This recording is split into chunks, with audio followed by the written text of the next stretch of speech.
മലപ്പുറം വയനാട് അതിർത്തിയിലുള്ള sunrise Valley മേഖലയിലുള്ള തെരച്ചിലിന് ശേഷം 2 സംഘങ്ങളും മടങ്ങിയെത്തി. ആദ്യത്തെ സംഘത്തിൻ്റെ കയ്യിൽ മനുഷ്യൻ്റെ ശരീരഭാഗങ്ങളിൽ നിന്ന് സംശയിക്കുന്ന ഒരു ബാഗ് ഉണ്ടായിരുന്നു. അത് ആരോഗ്യ വകുപ്പിന് കൈമാറിയിട്ടുണ്ട്. ആംബുലൻസിൽ ആശുപത്രിയിലേക്ക് കൊണ്ടുപോയിട്ടുണ്ട്. സൈനിക വൃത്തങ്ങൾ അത് ശരീരഭാഗങ്ങളാണെന്ന് സ്ഥിരീകരിക്കുന്നില്ല. അവർക്ക് അത് സ്ഥിരീകരിക്കാനാകില്ല എന്നാണ് സൈനിക ഉദ്യോഗസ്ഥർ നമ്മളോട് പറയുന്നത്. എന്തായാലും അത് ആംബുലൻസിൽ ആശുപത്രിയിലേക്ക് മാറ്റിയിട്ടുണ്ട്. രണ്ടാമത്തെ സംഘവും ഇപ്പോൾ തിരിച്ചെത്തിയിരിക്കുന്നു. ഇന്ന് 6 കിലോമീറ്റർ ദൂരമാണ് തെരച്ചിൽ നടത്തിയത്. കെടാവർ ഡോഗുകളെ അടക്കം ഉപയോഗിച്ചായിരുന്നു തെരച്ചിൽ.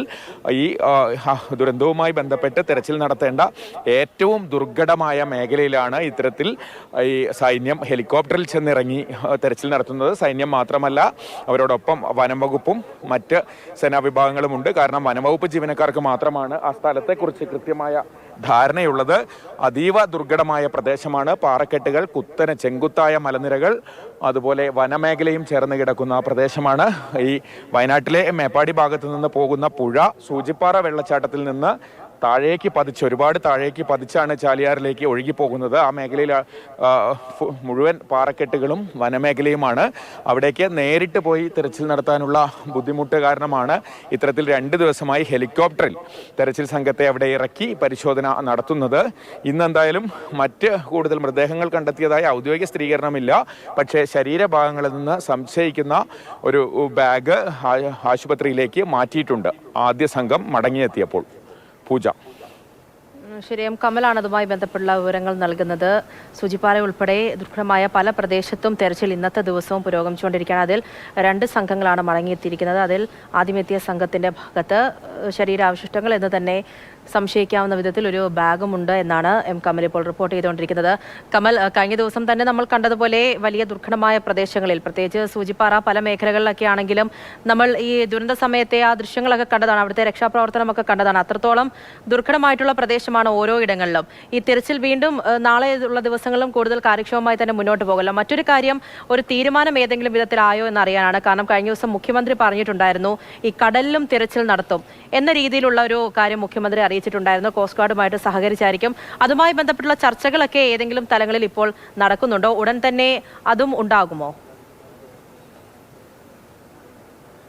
പൂജ, അത്തരം വിവരങ്ങൾ ഇപ്പോൾ നമുക്ക് ലഭ്യമായിട്ടില്ല. സൈന്യം തീരുമാനിക്കട്ടെ എന്നൊരു നിലപാടാണ് എന്ന് കരുതുന്നു. സൈന്യം അക്കാര്യത്തിൽ ഒരു വ്യക്തത വരുത്തിയിട്ടില്ല. നാളെയും ഹെലികോപ്റ്റർ ഉപയോഗിച്ച് ഇത്തരത്തിൽ ഈ മേഖലകളിൽ തിരച്ചിലുണ്ടാകുമോ എന്ന കാര്യത്തിൽ ഒരു ഉറപ്പ് ഇതുവരെ ഉണ്ടായിട്ടില്ല. അതുപോലെ തന്നെയാണ് ഈ കടലിലെ തെരച്ചിലിൻ്റെ കാര്യത്തിലും. കാരണം മുഖ്യമന്ത്രി പറഞ്ഞതുപോലെ നേരത്തെ ഈ ചാലിയാറിൽ കണ്ടെത്തുന്നതിന് മുൻപ്, ആളുകൾ കാണുന്നതിന് മുൻപ് മൃതദേഹങ്ങൾ ഒഴുകിപ്പോയിട്ടുണ്ടോ എന്ന കാര്യത്തിലൊക്കെയാണ് സംശയമുള്ളത്. 100-ലധികം പേരെ ഇനിയും കണ്ടെത്താനുണ്ട്. അതുകൊണ്ട് തന്നെ ഏതൊക്കെ ഭാഗത്ത് തെരച്ചിൽ നടത്തണമെന്ന കാര്യത്തിൽ തീരുമാനം വരേണ്ടതുണ്ട്. എന്തായാലും ഇന്നും ഈ ദുർഘടമായ വനമേഖലയിൽ തെരച്ചിൽ നടത്തിക്കഴിഞ്ഞു. 6 കിലോമീറ്ററോളം ദൂരം തെരച്ചിൽ നടത്തുമെന്നാണ് രാവിലെ അറിയിച്ചിരുന്നത്. ആ ഭാഗത്ത് ഏറ്റവും തിരയാൻ ബുദ്ധിമുട്ടുള്ള ഭാഗത്തെ പരിശോധന എത്രയും പെട്ടെന്ന് പൂർത്തിയാക്കുക എന്ന ലക്ഷ്യത്തോടെയാണ് ഇത്തരത്തിലൊരു മിഷൻ ആരംഭിച്ചത്. അതേപോലെ തന്നെ മലപ്പുറം ജില്ലയിലെ നിലമ്പൂർ ഭാഗത്ത് നിന്ന് ഇങ്ങോട്ടും തെരച്ചിൽ നടത്താൻ തീരുമാനിച്ചിരുന്നു. എന്തായാലും 2 ദിവസത്തെ തെരച്ചിൽ പൂർത്തിയായിരിക്കുന്നു. ഇന്ന് 2 സംഘങ്ങളും മടങ്ങിയെത്തി. അതിൽ ആദ്യമെത്തിയ സംഘമാണ് ഈ മനുഷ്യന്റെ ശരീരഭാഗങ്ങളിൽ നിന്ന് സംശയിക്കുന്ന ഒരു ബാഗ് ആശുപത്രിയിലേക്ക് മാറ്റിയിരിക്കുന്നത്. പൂർണ്ണമായും തെരച്ചിൽ അവസാനിപ്പിച്ചു എന്നാണോ കമൽ? അതോ മറ്റിടങ്ങളിൽ, ഈ ദുരന്ത മേഖലയിലൊക്കെ ഏതെങ്കിലും തരത്തിലുള്ള സംഘത്തിന്റെ ചെറുതായിട്ടുള്ള തെരച്ചിലോ അങ്ങനെ മറ്റോ ഉണ്ടോ? അതോ ഇന്നത്തെ ദിവസം പൂർണ്ണമായിട്ടും തെരച്ചിൽ അവസാനിപ്പിച്ചോ? പൂജ, ഈ പ്രത്യേക മിഷൻ അതിൻ്റെ ഭാഗമായുള്ള തെരച്ചിൽ അവസാനിപ്പിച്ചു എന്നാണ് പറഞ്ഞത്. ഈ ചൂരൽമലയിലെയും മുണ്ടക്കയിലെയും തെരച്ചിലുമായി ഇതിന് ബന്ധമില്ല. ഇത് ഹെലികോപ്റ്ററിൽ സൈന്യവും അതുപോലെ വനംവകുപ്പ് പ്രതിനിധികളും മറ്റ് സേനാ പ്രതിനിധികളും ഒക്കെ കൂടി ഹെലികോപ്റ്ററിൽ ഈ സൂചിപ്പാറ വെള്ളച്ചാട്ടത്തിന് താഴെയുള്ള ഭാഗത്ത് ചാലിയാറിൻ്റെ തീരത്ത് വനമേഖലയിലൊക്കെ നടത്തിയ പരിശോധനയാണ് ഇപ്പോൾ അവസാനിപ്പിച്ച് തിരിച്ചെത്തിയിരിക്കുന്നത്.